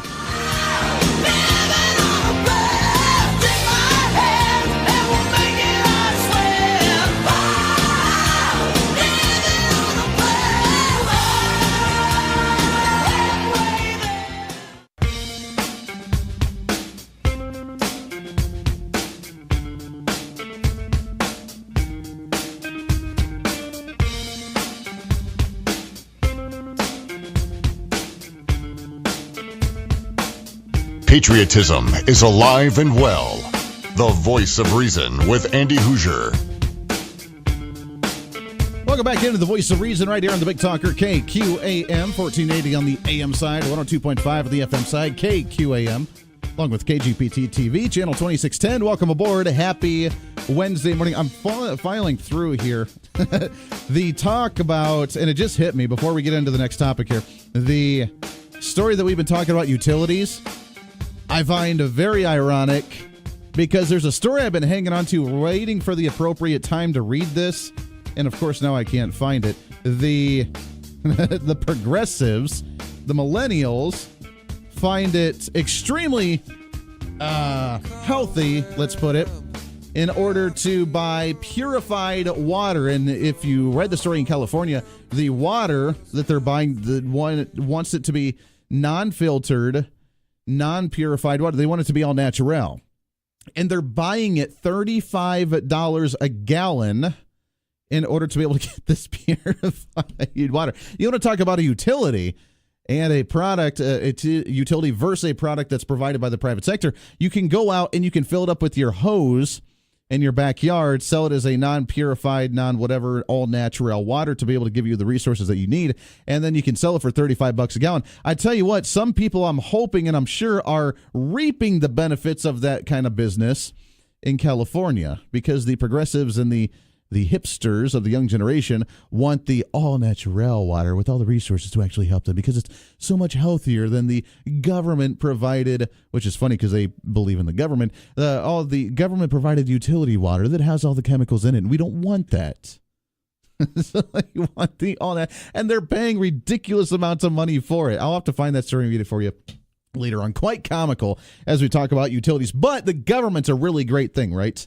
It's a fantastic thing. 316-721-8255, 316-721-TALK. If you want to join in about 20 minutes or so at the top of the hour, kicking off hour number 3, we have, it's been a while since we've chatted with him, Gene Perry. He is the head of the Oklahoma Policy Institute. We'll get an update from what's happening down in Oklahoma with their legislative session, with their budgetary crisis that they've been in for a while. As far as I'm aware of, their special session that they were in back in like August, September when we talked to him has not concluded. And now they're back into their regular session, and they're still trying to figure out their budgetary issues. So we'll talk with Gene Perry coming up in the 8 o'clock hour about the Oklahoma Policy Institute, and we can kind of do a comparison between Kansas and Oklahoma when it comes to budgetary issues. But until then, I want to hear from you. An interesting piece came out of the legislature yesterday discussing county elections and having the county election commissioners being able to delegate their budget for the county when it comes to upcoming elections, being able to pay for the precincts, pay for the machines, pay for the workers, pay for everything that needs to be done properly through the county as opposed to the state. Now, I see the benefits on both ends of this, but I would probably lean more towards keeping it in the state. And I understand that we're trying to consolidate the state. We're trying to cut the state budget. We're trying to put as much authority back into the hands of local businesses, local governments, local people as much as we possibly can. But here's what the story says. Let's read this first and we'll get your take on this. Secretary of State Chris Kobach and election officials in the state's 4 large counties on Tuesday opposed a bill designed to shift budget authority for elections in the counties of Shawnee, Sedgwick, Johnson, and Wyandotte in the hands of county commissions. During a Senate hearing, the 4 big county election commissioners endorsed the status quo. Representatives of the 4 county governments urged a reform. Elections, quote unquote, election commissioners, although appointed by the Secretary of State, are not subject to political winds that may blow through the county courthouses, according to the director of Chris Kobach's office. Wanting to keep it into the state, the Secretary of State position itself really is supposed to be a whole lot of nonpartisan work because it is just doing the paperwork, being the secretary for the state. Pushing the papers, filing the papers, making sure the elections are done appropriately, making sure that everything's fair, making sure that businesses can file for their business, making sure that people can register to become a public notary or whatever they want to do. That's the job of the Secretary of State. We've interviewed a lot of the candidates running for that position. So the idea of taking a lot of the budgetary responsibility away from the Secretary of State and placing it onto the county commissions, county election commissions, is an interesting concept, but where are they going to get their money? They're going to spend it. They're going to either raise the local county taxes or they're going to defer it back to the state anyways for them to pay the bill. Now, this may be a little more, maybe more efficient for them to have more control over how the election's done in their county, but at the same time, could that lead to more corruption? Could that lead to some more shenanigans? Could that lead towards potential issues? Because at the local level, the local elected officials who are more partisan than I would like to think the Secretary of State is for the state, the department or the agency or its office itself, not necessarily the Secretary of State individual, but the office. But the local county commission could potentially be a little more partisan, making it a little more difficult for different precincts, making one maybe a little understaffed, or maybe it's more difficult for them to actually count the official report of the ballots and the number of votes coming in. Maybe some got lost, quote unquote. Maybe some got manipulated, quote unquote. Maybe a faulty machine went down, quote unquote, and we lost all those votes. Who knows the potential? Now, on the other hand, at the local level, you could probably have a little more oversight on that, so maybe that would happen less. I don't know. It's an interesting now, this is coming out of the Senate. Tomorrow we're going to be talking with State Senator Ty Masterson, so it is a question that we'll ask him when he's on to get his take on it, because the Senate originated this bill, but on one advocate, they're saying, oh, wait a second, yeah, it's nonpartisan really at the Secretary of State office, so therefore it's going to be a little more nonpartisan, and it's going to be fair across the board for both sides in order to be able to have an election done properly without any kind of shenanigans or malarkey happening at the local level. On the other hand, they say the reduction of election budgets by county commissions could result in long lines at the polls, induce poll workers and mistakes, and delay reporting of election results, which is a concern. If the county's doing it as opposed to the state. Now, I'm not saying the state's by any more efficient, but that is, I would say, one duty of the state government is to be able to hold an election properly, effectively. That's the duty of the state. Is that really the duty of the county? The county puts it on. The county really kind of hosts it. But where should the funding and the budgetary responsibility come from, the county or the state? I'd love to hear your thoughts on that. 316-721-8255, 316-721-TALK. Now, you know what's going to happen with this, I'm fearful of. The county is going to probably want to take the responsibility of that. Many of them want to do it, and then they're going to have the bill, and they're going to raise your county taxes. And although we may be taking responsibility away from the state's not going to cut any of its spending, is it? It's still going to have the Secretary of State office. It's still going to have every other Secretary of State responsibility. So it's not like we can cut some of the funding from the Secretary of State. That's not going to happen. We're not going to be lowering any taxes going into the state government, the big revenue pipeline going up there. It's actually just going to make the counties a little bit more responsible with its funding, ask for some from the state, and then also probably have to find some way to raise your county taxes, which means all said and done, your taxes are probably going to be going up in some way, shape, or form. And that's the concern that I have. I don't want to see that. Is that a potential? Yeah, probably. Now, if the Secretary of State position becomes a little more partisan, which some say it already is under Chris Kobach, which I don't know. I don't know if that's necessarily partisan. I think he's been passionate about a certain amount of issues, and he's tried to advocate for those issues to be done properly. But I don't know if it's necessarily partisan. But if they become more partisan, then maybe we could have more corruption at the state level. See, there's pros and cons on both sides of this. It's kind of an interesting conversation, and I'd love to hear from you on that. 316-721-8255. Let's go to the phones. Good morning. What's your name? Hey, good morning, sir. It's Drew. Drew, how are you, sir? Amazing. Good. Hey, this is a great example of something that you and I've talked about now for a couple of years, and that is that I've said that we're going to see the trending of the push down. How we saw the national push things down to the states, and the states are going to push them down to the counties. Counties are going to push to the cities, and this is why I've emphasized that our county, our city, those local elections are more and more and more important. Important because they're going to have more of a say in what's going on. You're absolutely right.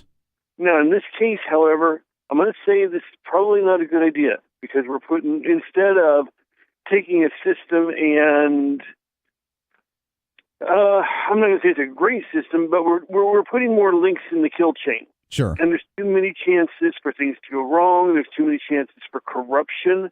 Exactly. There's too many chances for...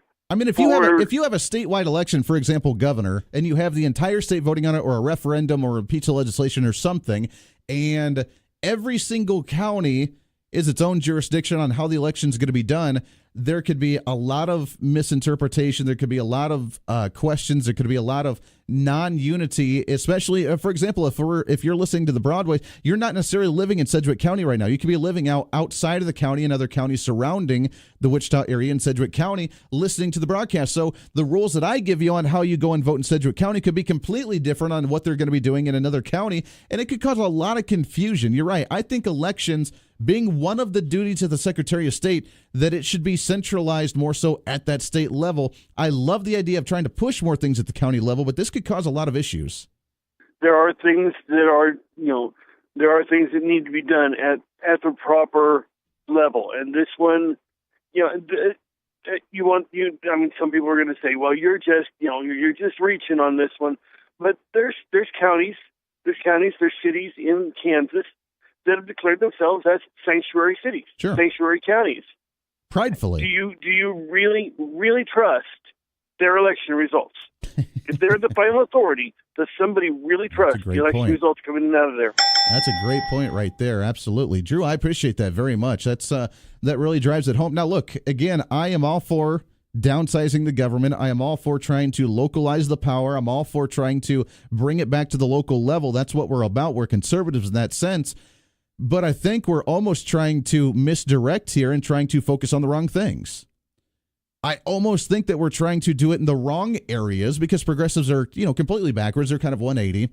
We're trying to downsize what needs to be downsized. They're trying to increase those while they downsize other things. That's going to cause more issues because then they can come back and say, well, look, we tried to downsize like conservatives want. It didn't work. It caused a lot of issues. And then we can try and create more of a power back at the state level or even take it back up to the federal level and make it national.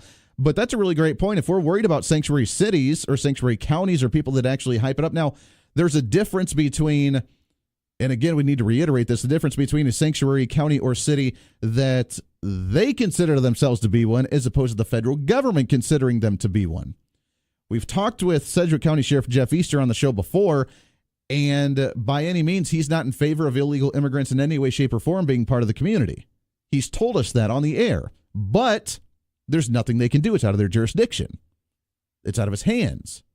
So while the federal government considers Wichita and Sedgwick County to be considered a sanctuary city and a sanctuary county in an area, he says, no, we're not. We're following our law. We find somebody that's an illegal alien. We can detain them for a certain amount of time. We report it to ICE, but we can only detain them for a certain amount of time because we don't have the jurisdiction to enforce that and to actually charge them for becoming an illegal alien. ICE can only do that. And if ICE doesn't get to us in the right amount of time, we have to release them. There's nothing we can do about it. But because we released them, then all of a sudden the federal government says, oh, look, sanctuary city. So there's a difference between some that say, yes, we wanted to protect them and defend them, come here, as opposed to we're trying, but it's out of our hands and there's nothing we can do about it.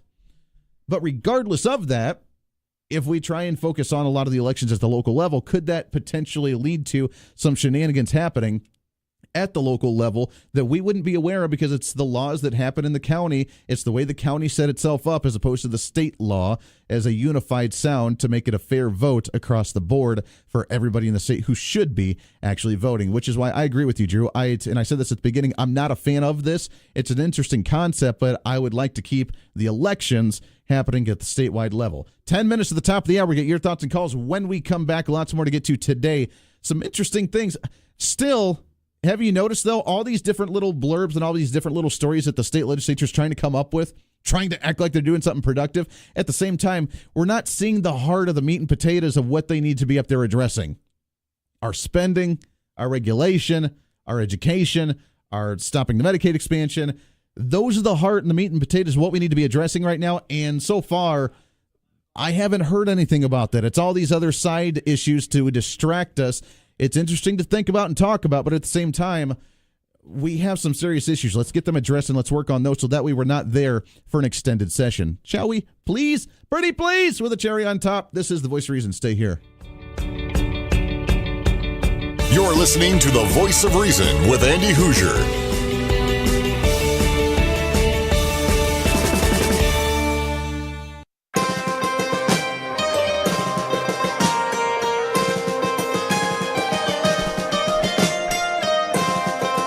By the way, I found that story. Hat tip to the New York Times on this one. This happened right at the end of the year 2017. If you want to be a business person, a business venture, an entrepreneur, and you want to create some potential business that's a new industry, here you go. You can be like the Rainbow Grocery. Rainbow Grocery in the state of California. California, yeah. A cooperative in the city's Mission District, one brand of water so popular that it's mostly out of stock. But one recent evening, there was a glittering rack of it, glass orbs containing 2.5 gallons of what's billed as raw water, unfiltered, untreated, sterilized spring water for how much grand total, ladies and gentlemen? $36.99 for 2.5 gallons of water, and refills at $14.99 per refill.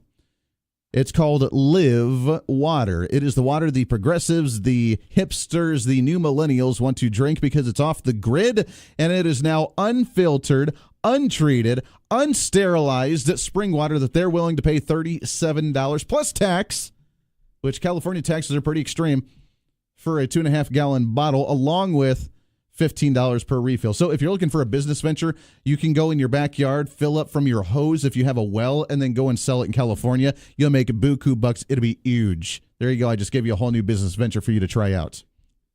That's I'm serious. If they're going to buy it, why not? I mean, it's silly that people actually started buying the bottled water thing in the first place, in my opinion. But the fact that you can buy $37 for 2.5 gallons of it. What can you get at the grocery store here? Like $1 for a gallon? Something like that? Yeah, $37 for 2.5 gallons. And they're willing to pay for it. It's out of stock all the time. And oh, by the way, $15 for the refill. There you go. Talk about a utility that they're trying to privatize there. All you got to do is fill it up with your hose in your backyard. Go and sell it in California. Man, they'll eat it up because they're all about that health stuff. I saw a video one time, and it was Penn and Teller, if you remember their show. I'm not going to say it on the air because it's FCC violations there. But the Penn and Teller show, and they had this restaurant to where they were joking and how you could taste different types of water. I didn't know waters tasted differently. But you could taste different types of water, and it was these big, elaborate, really expensive types of water, which I find comical. And they were literally filling it up with the hose in the backyard, putting it into these nice little like wine glasses and saying, oh, try this one. This one's from the mountains of Ecuador, and these ones are from Chile, and these ones are from the Himalayas, and this one's from and it's really expensive, really great waters. And what do you think of this one, Mr. and Mrs. Establishment High Society? And like, oh, this is so nice. I can taste the water in this one. It's so beautiful. When it was just being filled up in the hose in the backyard. You know what? People will buy it. Welcome to consumerism and capitalism. And you know what? Use it, baby. Utilize it, and let's make a profit off it, because that's what this world's about, really. This is your show. It's time to speak up, speak out, speak loud, speak proud, speak the truth, and always speak some reason. Hour number 3 of The Voice of Reason coming up. Lots more to get to. Your thoughts and calls along with Gene Perry from the Oklahoma Policy Institute. This is The Voice of Reason. Stay here.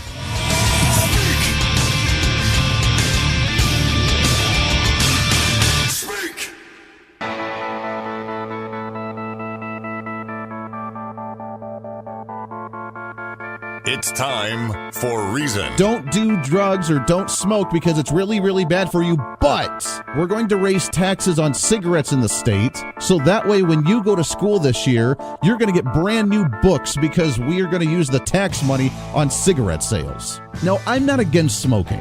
I don't care. But the hypocrisy in the government drives me nuts. They're giving us mixed signals. This is the Voice of Reason with Andy Hoosier. Then I'll get on my knees and pray. We don't get fooled again.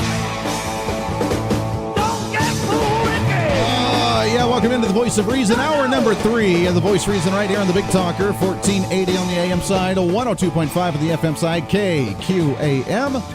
Along with KGPT TV, channel 2610. Whether you may be watching, listening, doesn't matter. Welcome aboard. Happy Wednesday. Happy pre-government shutdown Wednesday. The government may be shutting down after tomorrow. Oh, man. I don't know how I'm going to be able to sleep at night tonight. I don't know how I'm going to be able to survive without the government holding my hand and telling me what to do tomorrow. It's going to be a terrible thing on Friday if this ends up happening. We'll talk about that a little bit later. Welcome into it, 316-721-8255, 316-721-TALK. It's a pleasure to have you along. Starting off the halfway midpoint week of the week. You can see the light at the end of the tunnel. Let's carpe diem, have it a good one, shall we? We're all over social media. The Facebook Live feed is up and running as well. We're on TV, we're on radio, and we're just advancing logic, reason, and common sense all across the Mid-America region, literally. And I'm really excited about that because when we follow state politics, we're not just talking about Kansas politics. And as you know, the first hour of the program is broadcast down deeply into Oklahoma and Texas as well with our great affiliate KGYN down there, the Big Talker. And as we talk about state and regional politics, it's always good to understand what's happening in the states around us, other than just the state of Kansas. Nebraska's gone through some budgetary issues. Missouri's trying to raise taxes, and they're on a little bit more of the progressive side of it. And Oklahoma's been in a deep trouble for a while. Texas is struggling a little bit, not nearly as much as the rest of them, but they're still struggling a little bit. So when we talk about the Mid-America region, especially with something like agriculture, it's good to know what's happening across state lines, and I'm really excited. It's been a while since we've had him on the show. He's with the Oklahoma Policy Institute. Mr. Gene Perry is back on the line with us. Gene, how are you, my friend? Good. How are you doing? Hey, doing great. I appreciate you coming back on the show. I feel so bad for you guys down in Oklahoma. It has been a long, rough road for you guys. The last time we talked back in the fall, what was it, September, October, I believe, when we chatted, we had talked about you guys were still in a special session because you have an extreme budgetary crisis down there. You weren't sure on what direction to go when it came to more cuts in places and tax hikes in certain places and focusing on different industries in some places, and you were kind of at a gridlock. What's the state of Oklahoma right now? Is it getting any better? Well, it sounds a lot like what you just said. So they managed to kick the can down the road in all those special sessions that they've done, but they still haven't finished making the budget for the year we're currently in. And so actually on Monday, we came back into regular legislative session and also continued the second special session that they had already been in because, they're both trying to fix the budget for last year in special session, and now they're back in regular session getting ready to maybe make a budget for next year as well as everything else they're supposed to do. I didn't even know you could do that, have two sessions at the same time. So the regular session for the new year plus the extended second special session from last year. Is there a price tag that you've seen on this, on how much it's cost for a special session of the legislators to convene almost the entire year last year and going into this year to be able to afford going in to talk about something that still hasn't gotten done yet? It hasn't really cost that much because honestly, for most of it, they didn't have a deal, so they just sent everybody home until they did. Okay. And so even though technically they were in session, they weren't there that much. And now, since it's two sessions at once, basically they'll just gavel out of one and gavel into the other, and they're all there already. Gotcha. Well, talk about for those listeners who maybe not have heard you the last time or may not be familiar with the situation down there. Explain what led to this special session right now. What kind of budgetary crisis are you guys in Oklahoma, and what's been happening down there? Sure. So last year they were facing a big shortfall just to fund the services at the same level that we had in the previous year. And this is on top of years and years. We just come out of a recession because of the oil and gas industry downturn primarily, and we cut education quite a bit, and teachers have gone more than 7 years now without a raise, and so there's been building pressure to especially do something about that. And one of the things they did was create a cigarette fee that they could pass with a simple majority because taxes in Oklahoma need a 75% majority.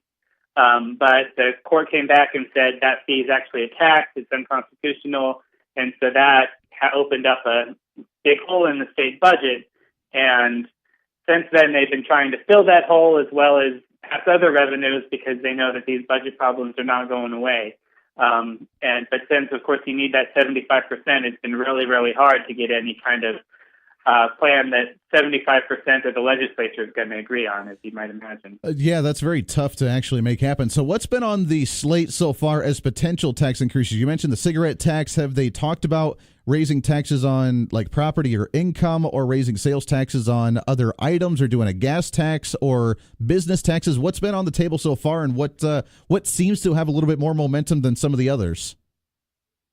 Yeah, so the most recent development is this group called the Step Up Coalition has come out with a plan. And this is a group with mostly business people that started it. Some of the biggest businesses in the state have gotten together and decided, well, we can't go on without doing something. And so they proposed a series of government reforms as well as a series of taxes, including that cigarette tax, the gas tax, increasing that by 6 cents, increasing the gross production tax on drilling from the current 2% to 4% for the first few years, and kind of this package of income tax reforms that's a little bit complicated and that they say will increase revenues by $150 million, but that's the most contentious and possibly faulty part of their plan, that it's not going to raise as much and it's not going to do as much to actually make the tax system better. Mm-hmm. Now, I want to be clear with some of the listeners in the Kansas area, because we've talked a lot about the Kansas budget, and some of the issues is you guys are in a lot different situation than we are up here, in the sense that so far we haven't cut anything out of our state budget. We come into a shortfall because we've tried to increase spending year over year over year, and we've never cut anything. And then we're talking about our budget shortfalls that we've had in our state, and we've seen tax increases to compensate for that. You guys, on the other hand, have seen budget cuts, including in education, which here they won't even touch education, though they won't even look at it. But you guys have cut in many areas already, trying to consolidate the budget the best that you possibly can and shorten it, including parts of education. And you really trimmed out as much fat as you can from many that believe it down there in Oklahoma. And now this is the result of is now on the back end, you're looking to try and do some tax increases to compensate for it, correct? Yeah, so we've been cutting pretty much across the board for quite a few years now, and education's been cut significantly, but education even has been relatively protected compared to some of the other agencies. You know, lots of those small agencies out there have been cut 20 to 40% compared to a decade ago, as well as some that have been consolidated or eliminated altogether. So we've definitely been cutting, and now it's at least at this point among our Republican governor and a lot of the business community and many Republicans and Democrats in the legislature all saying that we need to do something, but we have a system where it's not enough for almost everybody. You need that 75% plus, and that's what's made it really hard. Sure. How's the agricultural industry look down there, and how have they been affected with this? I know in Kansas it's been a bit of a struggle when it comes to revenues, when it comes to a lot of the impact on the tax hikes and spending and so on and so forth that rely and actually have a drastic effect on agriculture. I know that's a huge industry for you guys down there as well in Oklahoma when it comes to the agricultural side. How is the budget cuts and the potential tax increases on whatever they may be looking at, how could this affect the agriculture side of this? Yeah, I mean, the budget cuts probably the biggest impact on rural Oklahoma, not necessarily the agricultural industry itself, but rural areas, is that rural hospitals in particular are struggling. There's already been a couple that have been shut down, and when the state cuts the payments to rural hospitals, that's only going to make that worse and maybe continue that drain of hospitals, and that's also a lot of jobs in those areas. Our agricultural industry, they haven't really been threatened with property tax increases because we don't have a statewide property tax, that's all local. So that really hasn't been on the table. It would require a constitutional change to make it on the table. But the oil and gas industry in particular has been the real cause of a lot of the budget problems because, you know, it fluctuates and it's boom and bust, and we've also had very, very low taxes on them, and so that's been the big discussion of increasing taxes on oil and gas drilling. Sure. We're talking with Gene Perry with the Oklahoma Policy Institute, and Gene, talking about the growth of these states. One issue that we've had here in Kansas has been we've been very low on the spectrum compared to the other states when it comes to having people migrate to the state for opportunities, for business, for education, for whatever, and having people actually move here. I know Oklahoma has not been near the top of the list either for a while. Has there been the talks of finding new ways to try and bring more people to the state to try and help with that, to contribute to some of the tax revenues coming in? And has that been on the discussion table too for kind of the long-term goals? Yeah, but frankly, the point where we're at now is that the budget problems are really seen to be having a bad effect on people coming to the state, especially trying to attract big employers to the state. Because when we have, 1 out of 5 school districts have gone to 4-day school weeks at this point, and our governor has said that she's heard from businesses who say, well, why should we come there? We can't even send our employees to have their kids go to school 5 days a week. And we've got a bad reputation for our education system, and so that's really, really contributing. Oklahoma already has a very business-friendly regulations and relatively low taxes, and so it's kind of we've got that one box checked, but it's the education that in particular is holding us back. Sure. It's a kind of conundrum to be in. You can't get the proper funding for the education to make it right in the effective way in order to raise the quality of it to be able to entice people, but you can't. It's kind of between the rock and the hard place. So what's the next step? You're in the regular session and the special session all together. If a lot of this isn't addressed in the next really couple of months, will they close off this regular session and continue on with the special session, or how's this going to look moving forward? Well, I think they're going to try to pass something in the special session very soon to close out their budget hole that's still left over from last year. And if they can't do that, we'll move on into regular session, though it's kind of hard to see if they can't get the votes then what's going to be different. And then, of course, this year is an election year, so there's going to be a lot more politicking going on. We do still hope that we can come up with some solution just because so many groups and individuals have come out and said this is, at least in general, the outlines of what we need to do. But, implementing it in the legislature and getting the votes is still yet to be seen. Sure. Last question before we let you go. Gene Perry with the Oklahoma Policy Institute. And I know you guys are a nonpartisan organization, but going into, you mentioned the elections and the midterms next at the end of this year, which are going to be really big, especially for you guys, just as much as they are here in Kansas. But just from your expectation from living in Oklahoma and seeing the activists and seeing people riled up and upset with the way things are going, how do you think it's going to pan out for the midterms? Do you think it's going to be a Democratic wave? Do you think it's going to be a Republican wave? Do you think it's going to be a kind of a brutal election down there for the midterms? I mean, what's your speculation on going into election cycle? Well, in several special elections that we've had for seats that were vacant, the Democrats have been successful in ways that were surprising to a lot of people. So I think we'll definitely see some Democratic gains. Still very unlikely that they would actually take control of the chamber because right now they're a very small minority. But there's going to be a competitive governor's race as well, and maybe a chance for Democrats in the governor's race. But even in Republican primaries, there could be some really serious challenges because there's a lot of discontent and anger at the legislature, and there's definitely a throw all the bums out mentality that's going around right now. Sure. Very good. Gene Perry with the Oklahoma Policy Institute. Keep up the fight, my friend, down there. It's very interesting to see what happens. Hopefully you guys can start getting something resolved down there. We'll check in with you again real soon. Thank you. Hey, always a pleasure there. That's Gene Perry with the Oklahoma Policy Institute. We'll take a break. We'll open up lines to you. Get your thoughts and calls on this and so much more. This is The Voice of Reason. Stay here. This is The Voice of Reason with Andy Hoosier on the Big Talker, KQAM.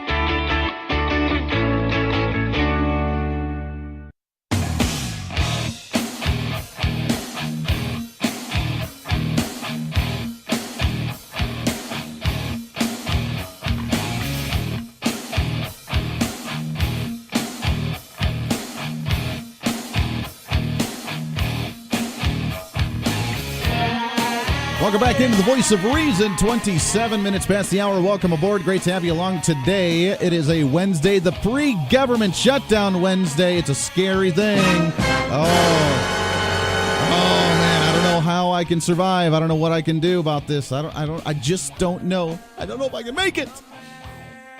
Welcome in, 316-721-8255. Thanks again to Gene Perry with the Oklahoma Policy Institute joining us. Now, notice, they're in some trouble down there. And it's really weird saying, how do we find more funding for education? And I think they have deeper issues than that. I really do. I don't think it's solely on the educational funding, the way it's not just solely on educational funding here in Kansas. But in Oklahoma, they have cut some. They've tried to protect it some. But they need to have better financial management. We talked with the lieutenant governor. I didn't, but our affiliate down in KGYN, the Big Talker down in Guyman, Oklahoma, talked with the lieutenant governor a while back, and he said that the real issue that they have down there is leadership. They have people that are in elected officials, elected seats that don't know how to manage money. Simple as that. And it would be very simply cleaned up and taken care of if they had people that were able to actually manage their finances. But they don't. And that could be as simple as that. Instead of actually cutting and then cutting the wrong things, cutting bad things, and then saying, oh, look, our programs aren't working. We need to be in a special session for the entire year. It's a little absurd.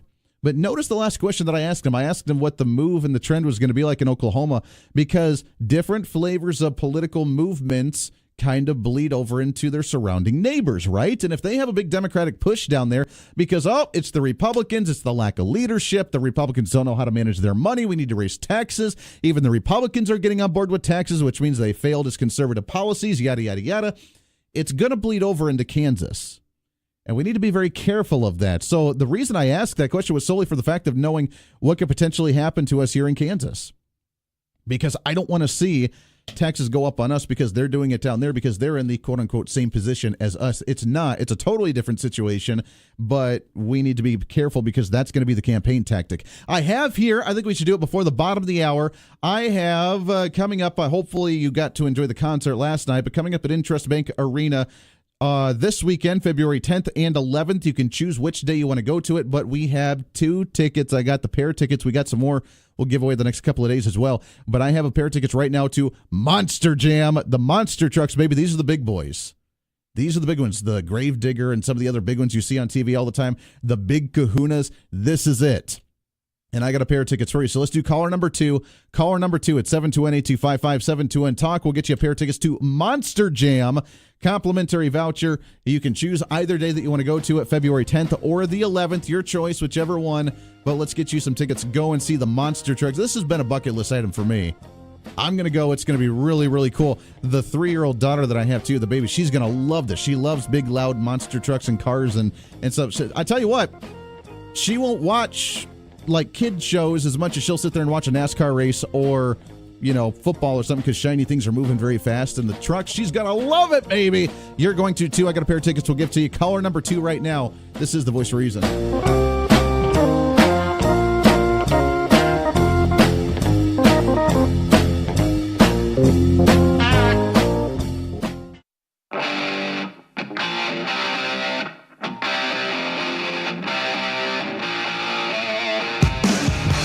You're listening to The Voice of Reason with Andy Hoosier. Right on!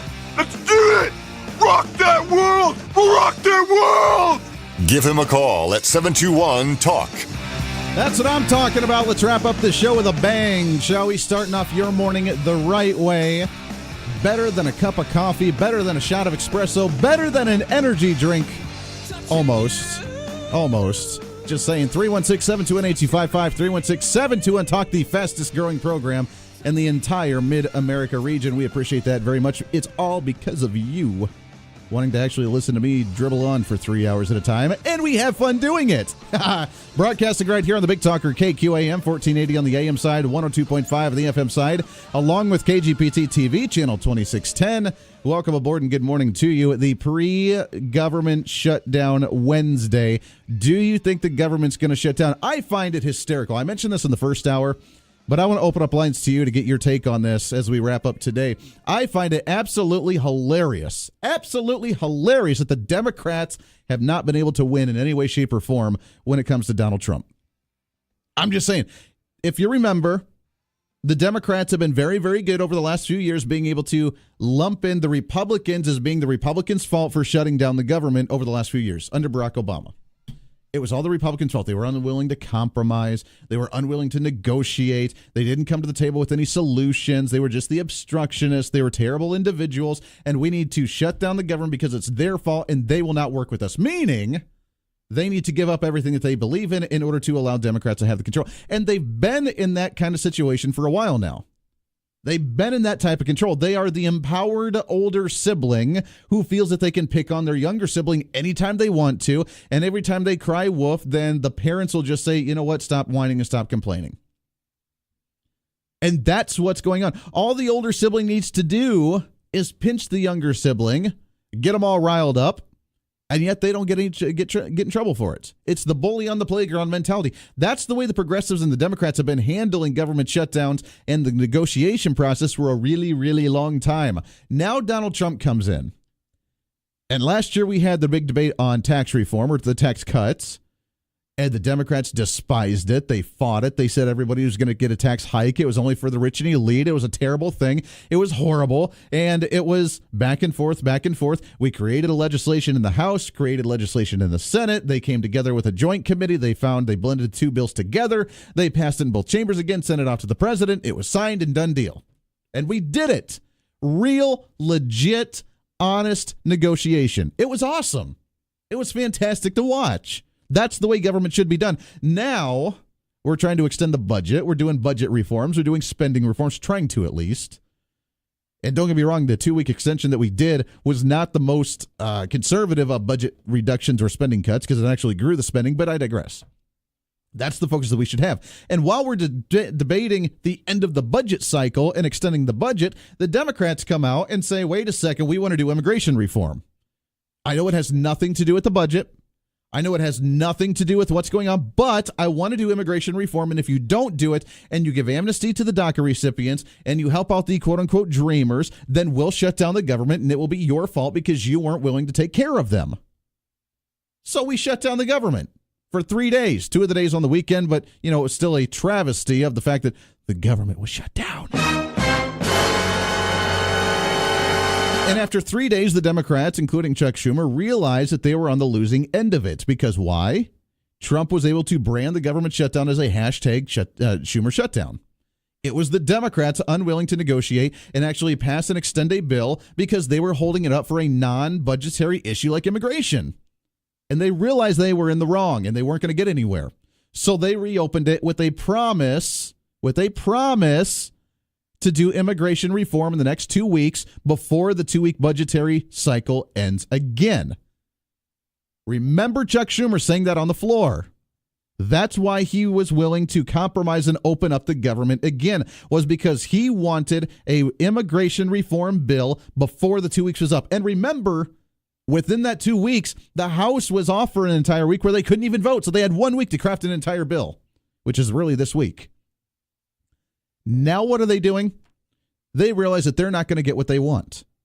Either they're going to get some type of quote-unquote reform, and it's going to be the Republicans and Donald Trump that signs off on it, which means the Republicans and Donald Trump, who they despise and who they've categorized as a racist, that it was President Donald Trump that signed off on allowing DACA recipients to stay here for 3-year visas at a time and then 12 years to get the naturalization and the amnesty. But it also funds the wall, and it ends chain migration, and it ends the lottery visa, and it does everything that Republicans want. And the one bit of compromise is saying as long as you keep a clean record, you can stay here for 3 years at a time with a work visa. That's the compromise. Everything they wanted. And now they realize that the Republicans are going to win on this. So what do? They pull away from immigration completely. And if you've been listening to the news headlines throughout the morning and throughout the day, you'll hear the fact that the Democrats are now concerned about a government shutdown because they don't want to discuss immigration any longer. It is Donald Trump that's holding them to an immigration debate and discussion when they want to keep the government open and not worry about immigration. Can you imagine the absolute hypocrisy and stupidity of the Democrats and how they feel right now? And I mean that sincerely. When you shut down the government the first time saying that we want immigration right now, right here, or else we're going to shut it down and it's going to be your fault because you're unwilling to compromise. And then they acknowledge and they realize they lost that debate and they open it back up and say, we promise and you promise that we'll have an immigration reform in the next 2 weeks or else we'll shut down the government again. And you promised that you would do this immigration reform and you promised that you would do this.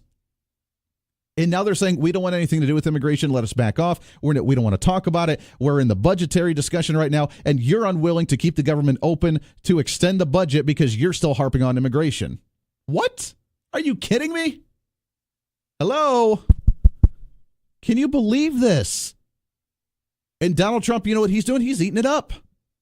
He's eating it up. The Republicans are eating this up. What did he say? I'd love to see a shutdown. Now, obviously, his staff came out for the White House and said, well, we're not advocating for a shutdown. We're just wanting Democrats to actually do their part and negotiate with us instead of us compromising everything to give to them, which they don't like. They don't like to see that. But now he's saying, no. I'm the parent now. You're the children. You wanted immigration discussions. Let's have immigration discussions, shall we? You're not going to back out of this now because you realize you're on the losing end of this. You're not going to back out of it, blame us for holding on to it and holding a grudge, and then wanting to shut down the government again. Not going to happen. You went as far as shutting down the government last time for a non-budgetary issue. Let's address this. And if we shut it down again, I'm welcome to it because we realize that government shutdowns don't do a damn thing.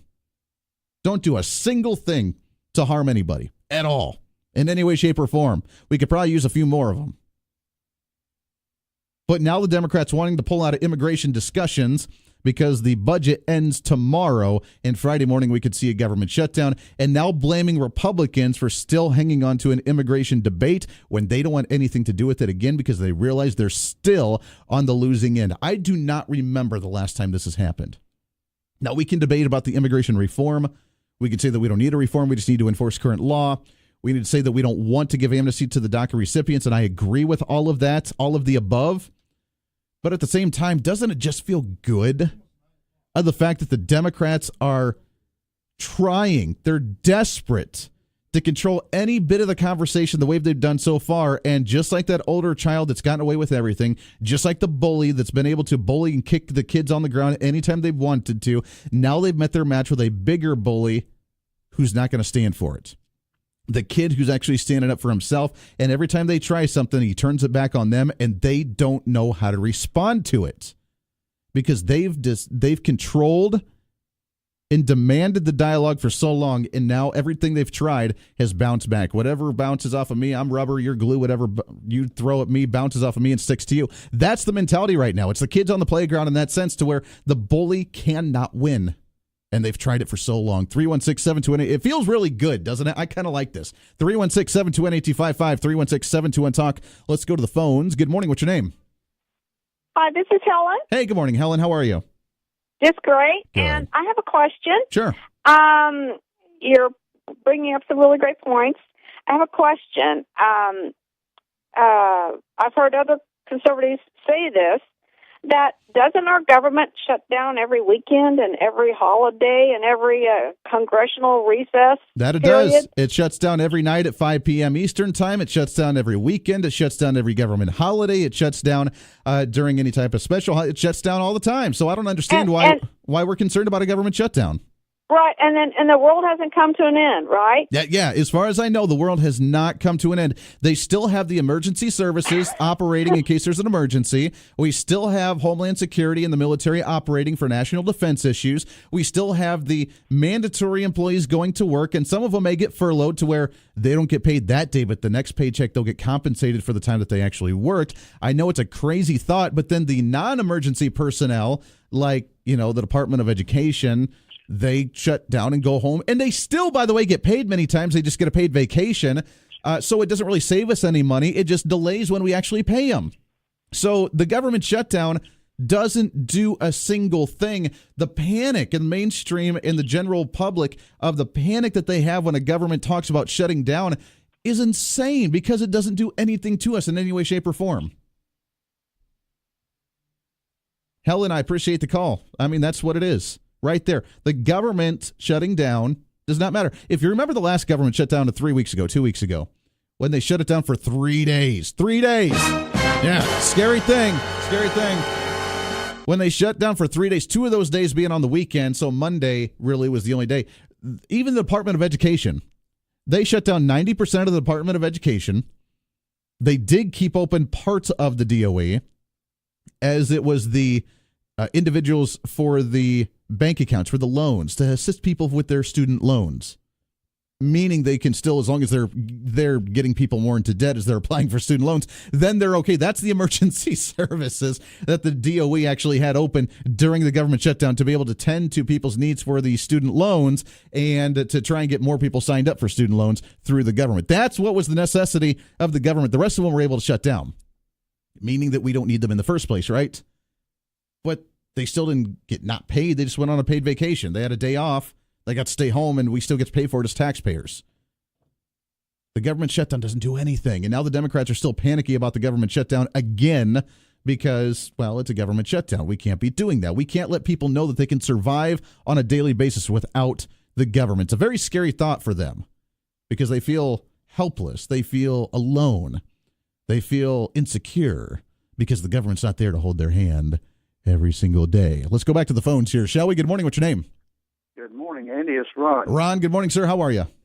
I'm good. On this government shutdown in DACA, of course, one of the federal courts has put a stay on the president about shutting the system down, where they're not going to allow them to get any more stays. Sure. But my thing is, why can't we go ahead and just start vetting them right now? When they apply or reapply, start the vetting process. Look into their background, see if they've got any criminal activity and all those other things. Yeah, let's do it. I mean, if they're going to, if that's what we're going to negotiate on with DACA, and we're going to allow them to have a work visa for 3 years, give them amnesty or naturalization after 12 years, if that's what they want, they can apply for it sooner. But you have to have that clean record. And I'm hoping that they are starting to do this, because it's going to take a while. If there are, what do you say, 1.8 million individuals that we're trying to do this for, 600,000 that was originally, now we're at 1.8 million. We better start the process now. So you're right. If you want to stay here as a former DACA recipient, someone who broke the law before, had 30 years to fix it, never fixed it because you're a victim from your parents doing something 30 years ago, and it was a horrible thing, just like the man in Lawrence, the science teacher, that the rest of his siblings got naturalized, but he's still on an expired work visa or student visa, whichever one he was on at the time. But he's not at fault if you don't have any other bad record other than just being here illegally, not fixing it. Then, yeah, let's start the vetting process. Let's apply to it and say, look, this is the new program, and you get to be on a visa for 3 years at a time, and you need to apply to it. Now, if you don't apply for that one still, then we better not start playing the victim again and saying, well, I didn't know, or, oh, it wasn't for me, or, oh, I couldn't have done it, or I was scared to reach out because of X, Y, and Z. They better sign up. And if are we still going to have the same discussion with the same individuals who we offered it to and they don't take it up, and then a year later when we try and find them, then we realize they still don't have any documents or papers? Yeah, you're going to have the same thing as this 55-year-old professor is doing right now, playing the victim. Exactly. And he's 55 years old, and he's been here over 30 years. Been here over 30 years, and his 5 other brothers and sisters all have been naturalized and all became U.S. citizens, and he still has not done so. But it's not his fault, remember, because he didn't have the opportunity. Well, it's just like this. I'm not down with this 12 years thing on this bill and coming out of the House, because, first of all, these DACAs are in their late 20s, early 30s. Sure. Okay? You add 12 more years, they're approaching middle age. Sure. Oh, okay? no, I agree, but I think that's going to be, unfortunately, the best negotiation we're going to get. The Democrats, that's why they're pulling out of the immigration debate right now, and that's why they're saying, Republicans, why are you shutting down the government again? We don't want to talk about immigration anymore. Never mind, let's move along and forget we even mentioned it. Don't shut down the government, because they realize that that's the best negotiation they're going to get. They wanted amnesty right now. Why? Because they wanted the new votes. If we just keep them here on a work visa for 12 years, that's still not going to allow them to vote, because they're not actual citizens, and that's what they wanted. And if we're unwilling to compromise that far, which the Republicans better not, then they don't want to have part of the discussion in any way, shape, or form. Then they failed, and they don't want to even talk about it. Well, they can shut the government down as far as I'm concerned, because every day they're not up there trying to make law, and making sausage is better. There it is. That's what it is right there. But right now, about 70-75% of the people that work for the federal government up there is non-essential personnel. Mm-hmm. Oh, absolutely. Okay. Why do you need, what was it? And we read this. Maybe I should do it again. We've read through each department, each major department, not everyone because there's hundreds of them, but the major departments and how many employees they actually have. Why do you need close to 500,000 employees working for the Environmental Protection Agency? I don't know why we need that many workers for the EPA. Why we need an EPA at all is another question, which I think that we should shut it down completely. But if we are going to have it, why do we even need 500,000 plus employees working for the EPA trying to figure out what regulations they can push today? Well, it's like the education department. They got tens of thousands of people, and they absolutely give nothing to the system. Exactly. I completely agree. Ron, I appreciate it. I love it, my friend. Always a pleasure. 316-721-8255. Let's take one more break. Wrapping up the show today. I don't know where the show goes. It goes by way too quickly, but nonetheless, appreciate you being here very much so. It's a Wednesday. Let's wake up the right way. This is The Voice of Reason. The Voice of Reason with Andy Hoosier.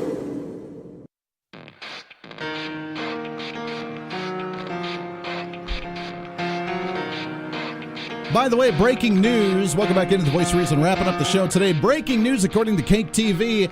New study finds that a certain chemical. Now remember, in McDonald's French fries, there's like 11 to 15 chemicals that they add in there just because they can to make it cheaper and last longer and preserve them or whatever they do. But there's apparently a new study from Japan that tested one of the chemicals that's in the McDonald's French fries that cures male baldness.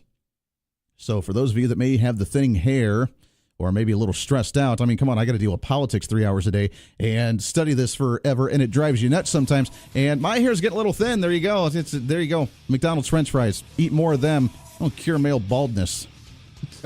I don't know if that you'll might get cancer at the same time with the other chemicals, but at the same time, no, I love my McDonald's French fries. I love French fries altogether. What can I say? There you go. Curing baldness. Voice of reason, helping you one stage at a time in your life. This is your show. It's time to speak up, speak out, speak loud, speak proud, speak the truth, and always speak some reason. This is the Voice of Reason. Have a great day, everybody.